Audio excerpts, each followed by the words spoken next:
2024. I'm Whit Cook, and this is Raina Williams, and we are with Utah Eagle Forum.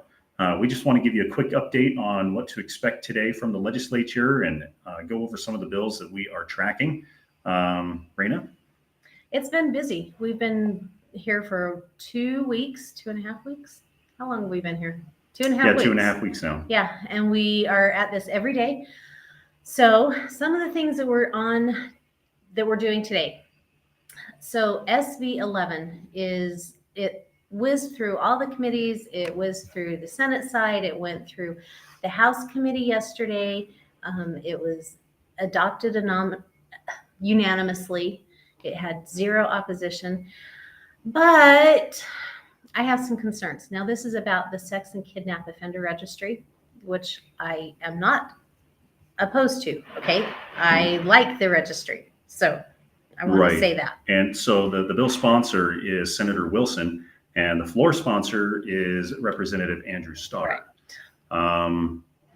So the bill itself, like Raina said, it creates some changes. Raina, do you know what those changes are?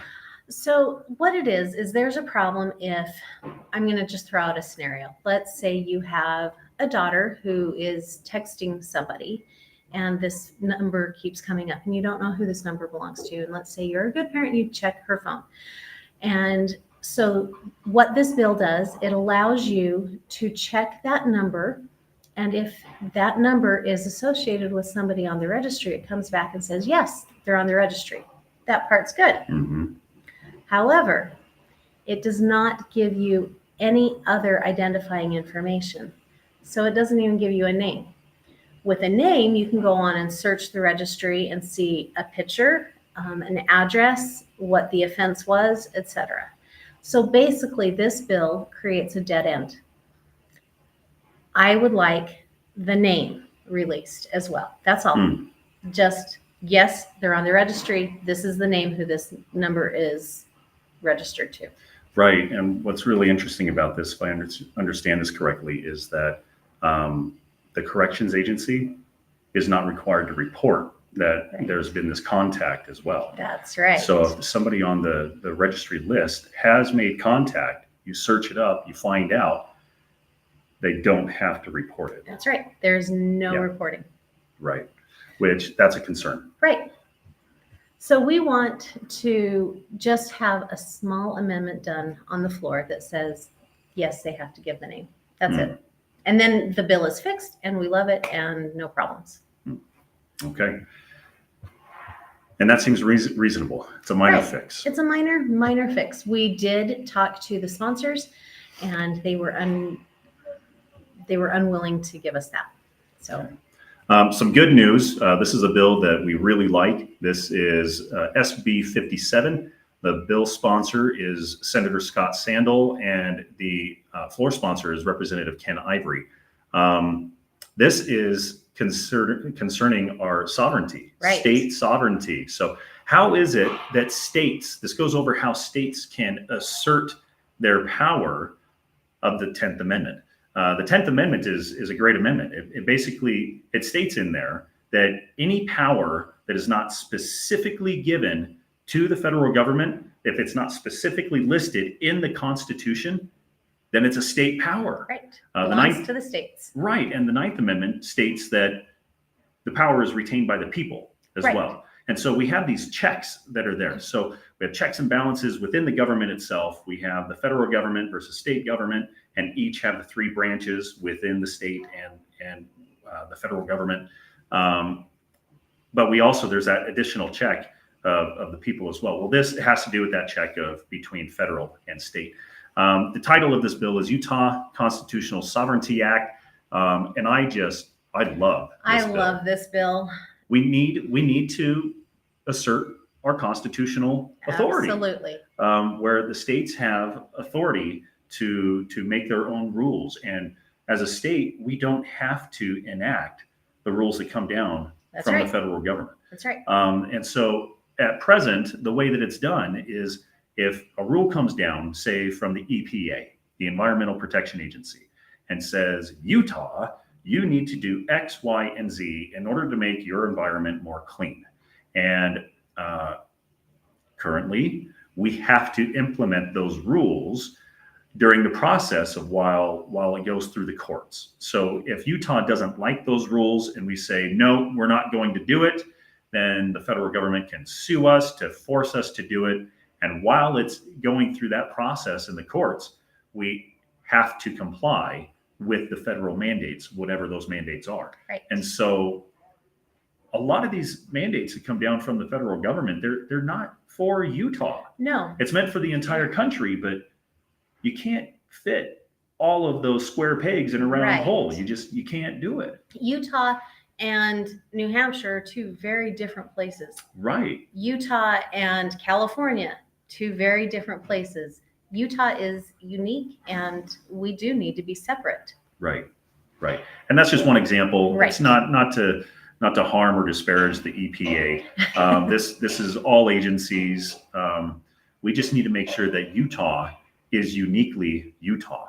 And what this bill does is it sets up that process to where we don't have to enact those rules, that as a state, there needs to be a 2/3 threshold that needs Right. to be met by the legislature in order to vote to not enact one of these mandates, one of these rules that come down from the federal government.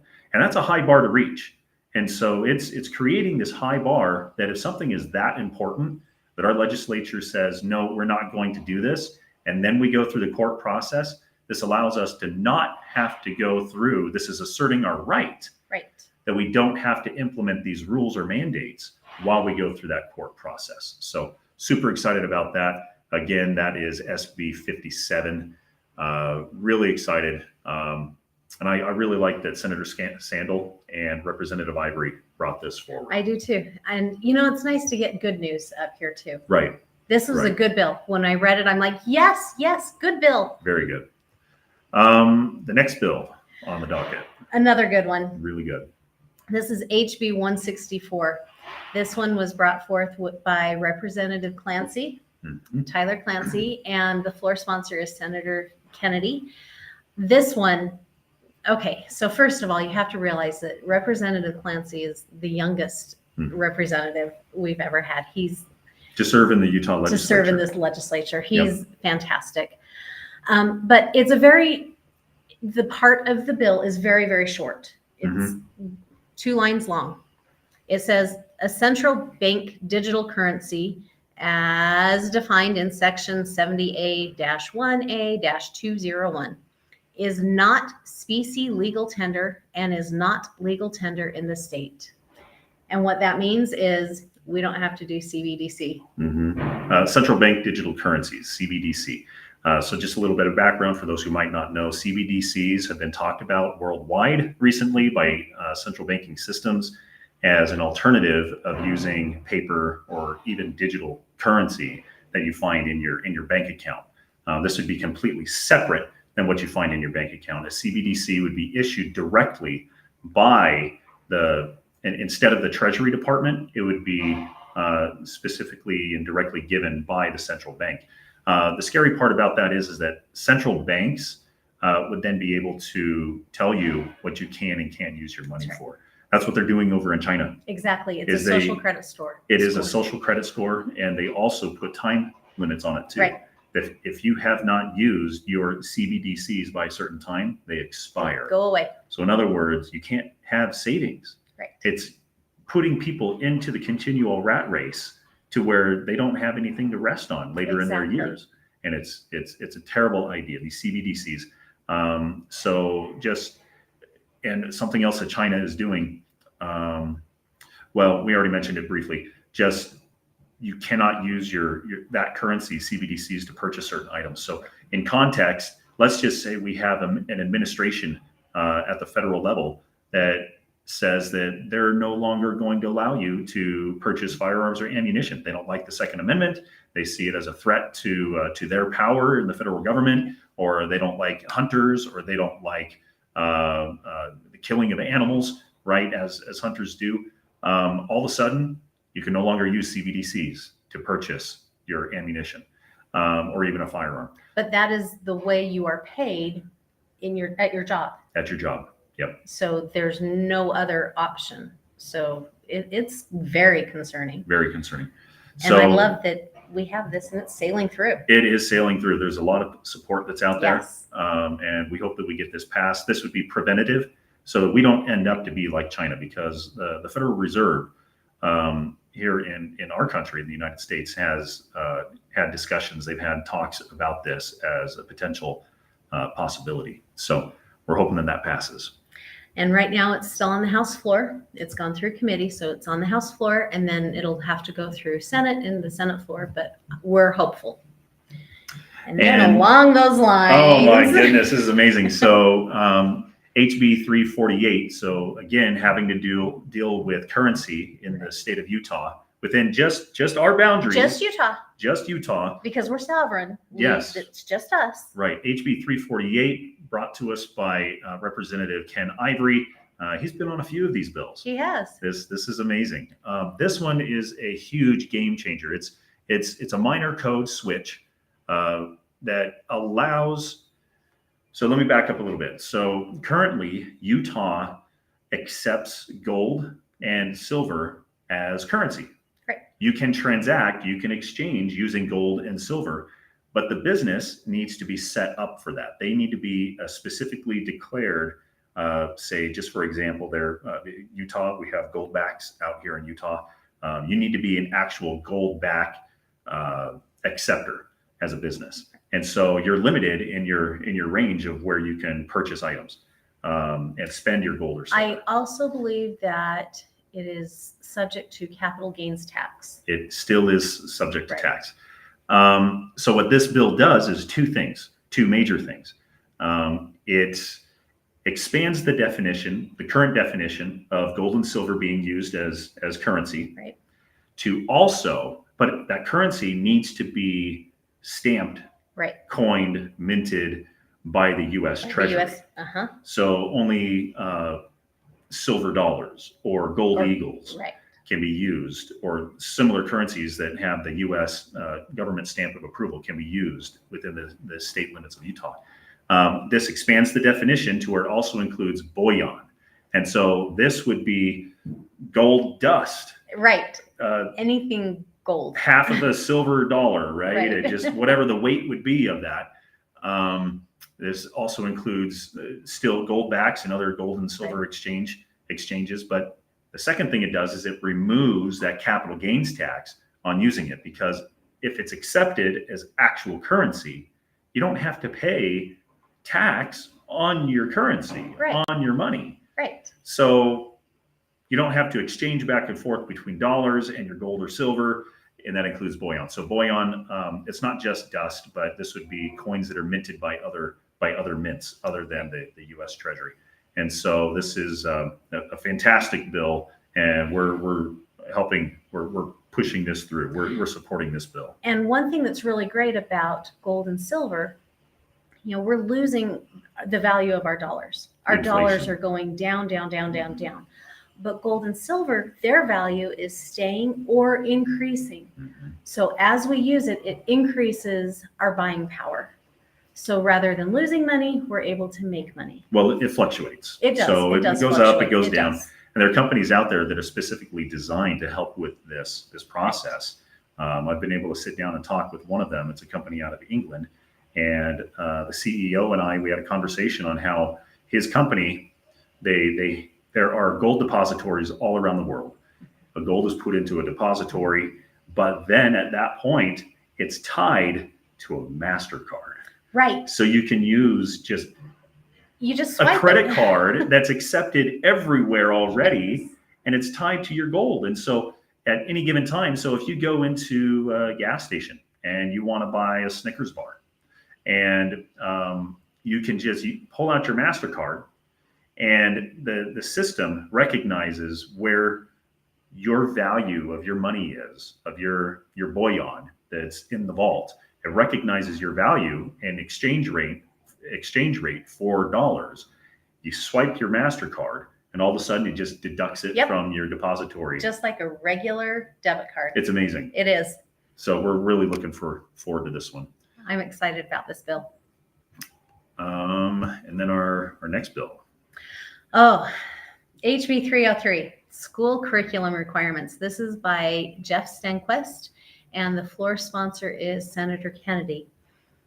This one, it helps maintain constitutional freedom in schools, is basically what it does. Where you do not have to participate in an activity if it goes against the Constitution.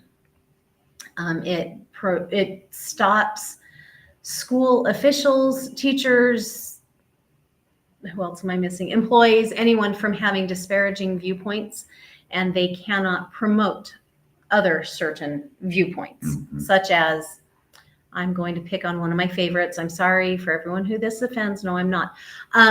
You can't fly a rainbow flag in my kid's school. Is one and of push your and push the ideology. So it's the symbols. Right. The symbols can't be hung in classrooms of any kind.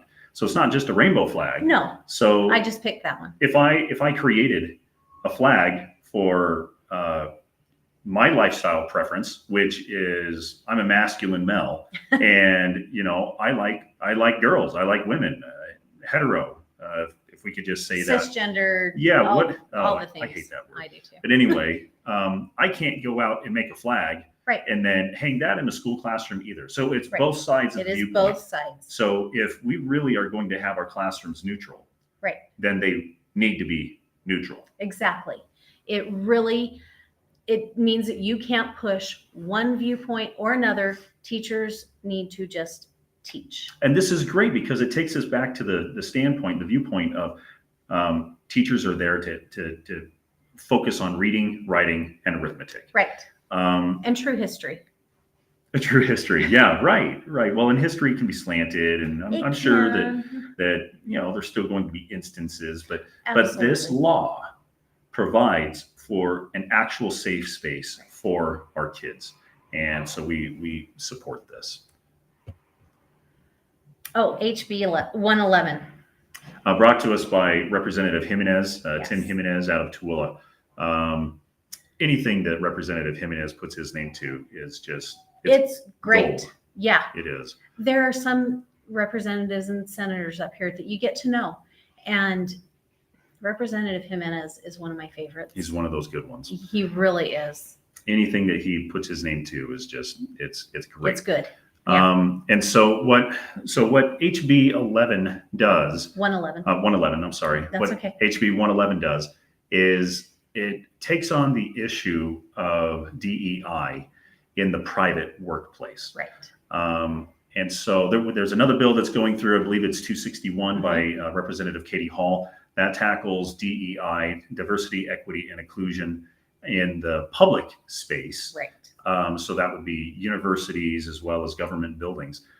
This bill, HB 111, tackles it for the private sector. And so basically what it states is that any employee as a condition of employment does not need to subscribe to a political belief or viewpoint.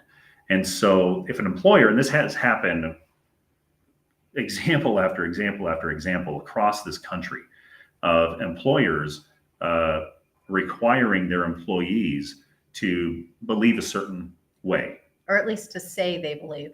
Right. To affirm Yes. in some way or to act as if they believe this way. Yeah. This bill makes that illegal. Exactly. So an employer can't do that. Cannot pick one person over another because of their political beliefs. They can't be fired because of their political beliefs. Right. So this is, and this also discusses the trainings as well. So employment trainings, you can't have preferential treatment for somebody. Again, if it's going to be neutral, then yeah, let's make sure that it's neutral across the board. And so this is going to be a really good bill, and we're hoping that this gets. We're helping push this through. We hope it passes. And on one hand, I don't like telling employers what they can and can't do. But on the other hand, I really want to protect employees from dangerous practices, which this is. When you have somebody who says, yes, I have to believe this way, that's bad for the employee too. Mm-hmm. So I really like this bill. Yeah. I think this is good. Oh, one of my favorites. It HB 249. This is one of my personal favorites because when I first read it, I just shook my head like, what on earth are we even doing? I find it humorous. On the tracker, I said, what? Question mark, question mark. Why? Question mark, question mark, question mark, question mark. So this one is Utah Legal Personhood Amendments by Walt Brooks. And it's not humorous because it's humorous that we're doing this. Right, that we have to do this. What Representative Brooks is doing isn't humorous, but the fact that it's having to be done and that we're at a place in our history for our country to where we have to spell things out like this. Where we have to say what a person is. Right. So what's so funny about this? Okay, so the law, the bill that we hope becomes law, states, notwithstanding any other provision of law, a government entity may not grant legal personhood to, nor recognize legal personhood in. Okay, this makes sense. Right. Artificial intelligence. That makes sense. We don't want to say that's a person. Right. Okay. So an inanimate object. Okay. Like a rock. Right. Or maybe some statue somewhere. There we go. Or, that's not a person. Right. Okay. Now we're getting to worse. A body of water. I'm sorry. The Great Salt Lake is not a person. Not a person. There's an actual movement to try to get personhood status for a body of water. Going down the list, land. Sorry, as much as I love and respect the land, I love my own personal property. I cannot grant my property personhood status to where it can make its own decisions. I'm sorry. I own it. It's mine to do with it what I will. Real property. So what we were just talking about. Say your house cannot get. It's not a person. Your car. Not a person.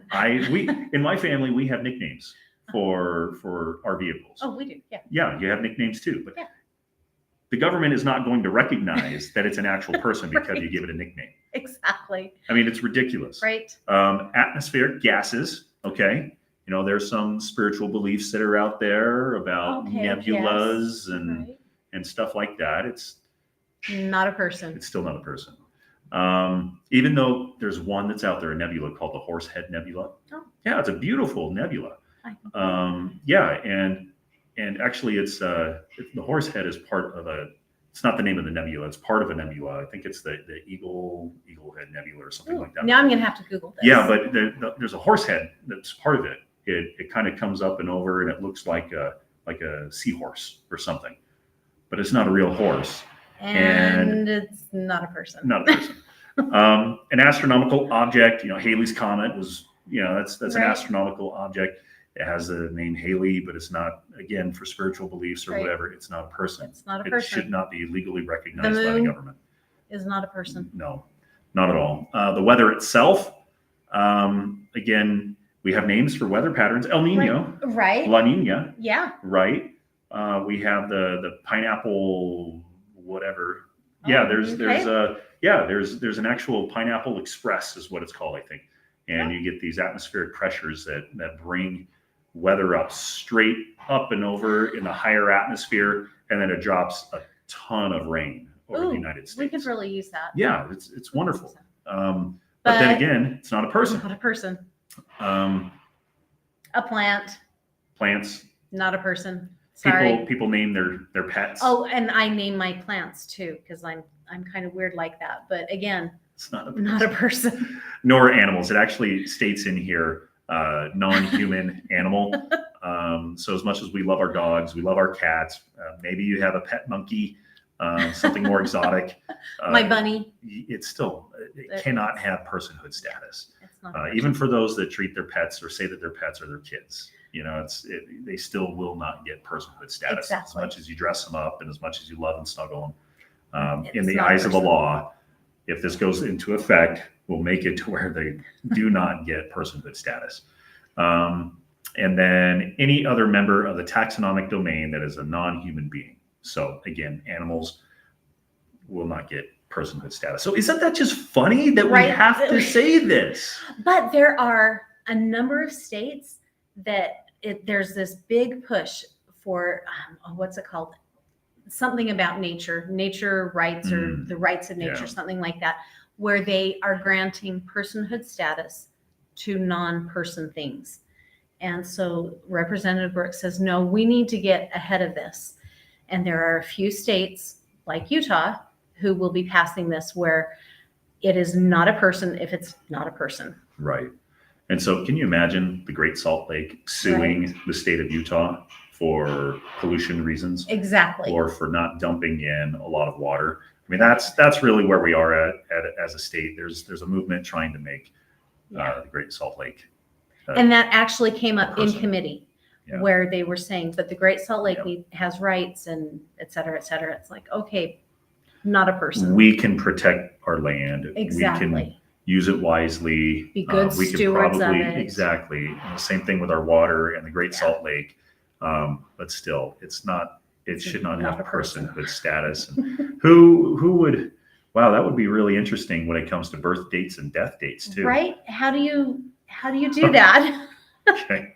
So I actually got to meet with Representative Brooks, and we chatted about it for a little while, and I was enlightened. Why? So I got to erase the why on the tracker and say, oh, I really like this bill. It's a good bill. Our next bill is SB 73. The bill sponsor is Senator Ron Winterton. You know more about this bill. We've talked a lot about this bill as a group. Yep. And there have been a lot of changes that have happened with it. This one we flip back and forth, liking it, not liking it, depending on what happens. So state food supply amendments. Basically, the crux of it is food that is grown or harvested, or in case of ranchers, I don't know the proper term here, but I'm going to say grown because cattle raised, that's the proper word, raised in Utah for Utahns. It doesn't need to go through a USDA facility is what we're hoping to accomplish with this bill. It will take care of food shortages and food supply issues by keeping it local and here. So that's the premise behind this bill, and as long as it stays to that, I love it. And so what Rain is saying is that every step along the process. So if, again, because you mentioned cattle, if the cattle is raised in Utah, if it born in is Utah, born, raised, or even if it's born and then shipped in from somewhere else, right? So if it's raised in Utah, if it's butchered in Utah and processed in Utah, as part of that butchering, if it's processed in Utah and then it's sold and consumed in Utah, then it never leaves the state boundaries. Right. And so the federal government should have no say in that process. Now, if the animal is grown somewhere else, right, and then it's processed in Utah, and then it's shipped outside of Utah, then there are 2 points where it comes in and then it goes out. That makes sense. Right. But anything that's completely localized here in Utah, the USDA, it doesn't cross state boundaries. So the USDA doesn't have regulatory. They shouldn't have regulatory authority. The state of Utah has its own regulations. We have our own process to make sure that plants are operating in proper fashion.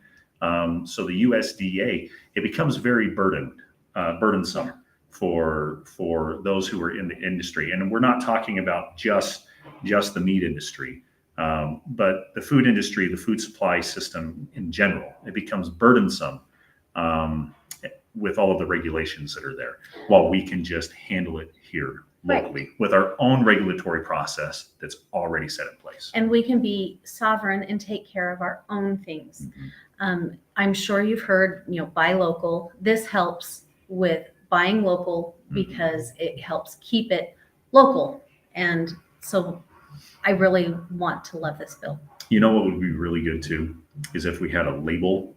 There's been talk about putting a label on food, whether it's beef, chicken, if it's your vegetables, whatever the case may be, to where a label can be put on it that says raised locally, grown locally.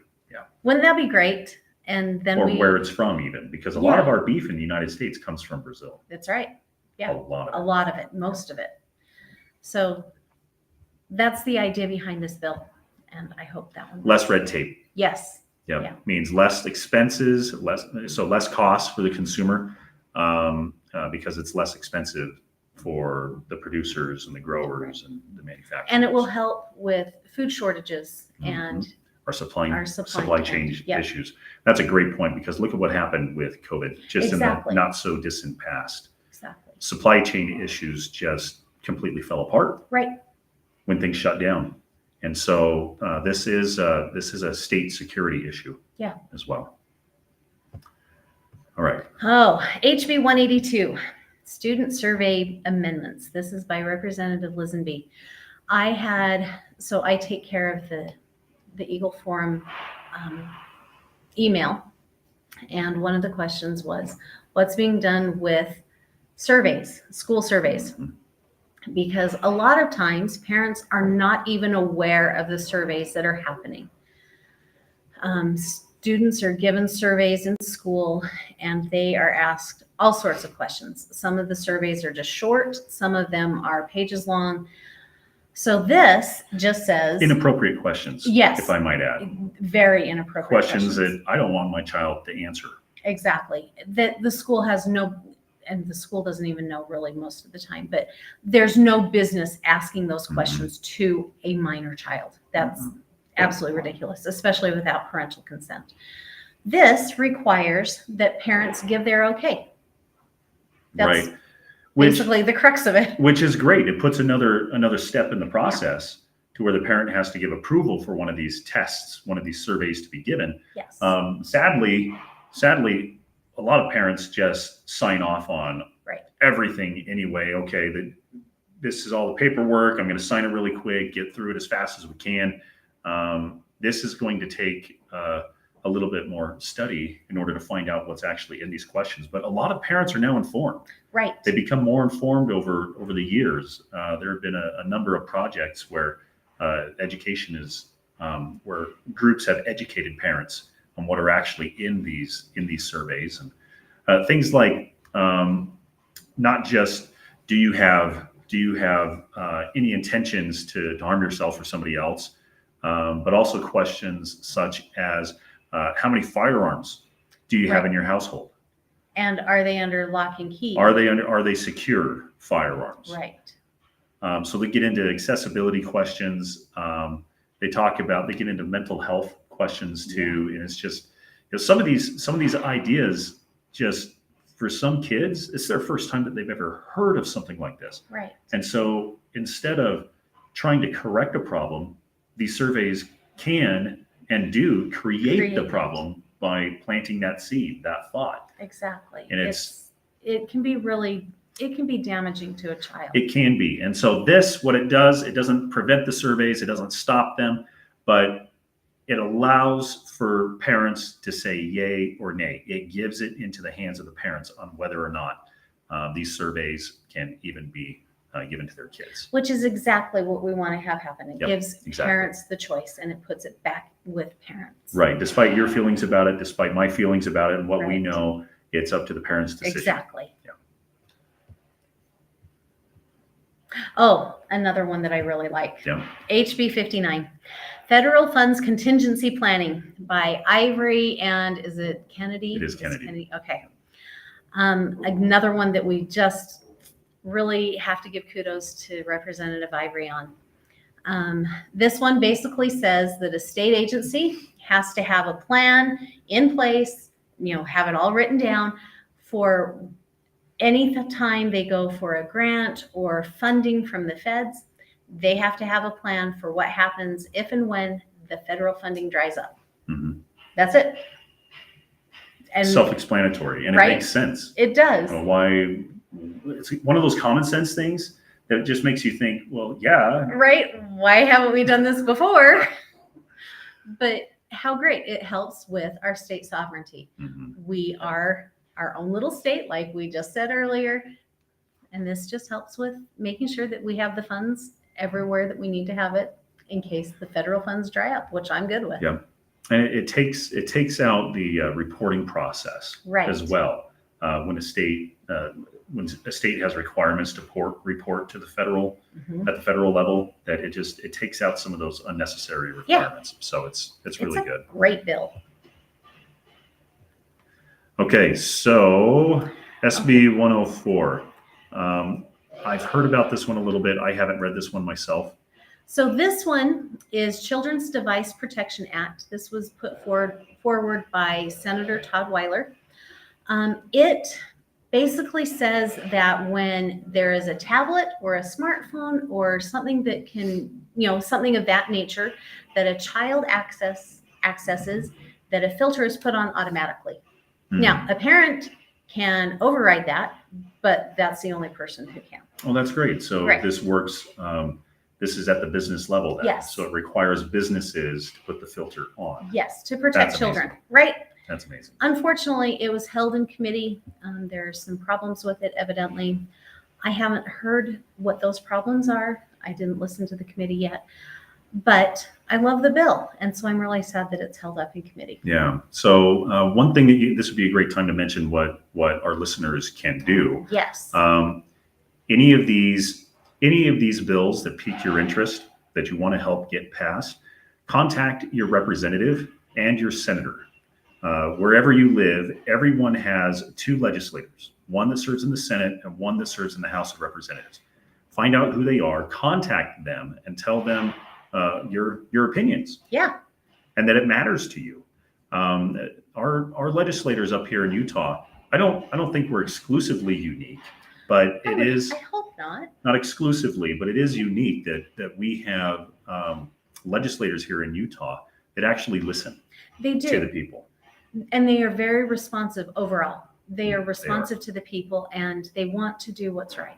Let's make them more busy. Flood their Yeah. emails. Yeah. Find their phone numbers. Call their offices. Call their interns, and let them know of your support.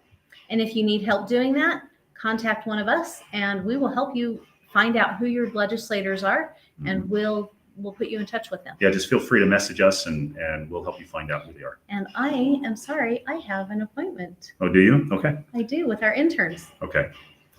So I have to scoot before we talk about this one, which I'm going to take 2 seconds and talk about. Go ahead. Okay, so this is HB 177, Forcible Entry Warrant Amendments. This one's done by Representative Gwynn.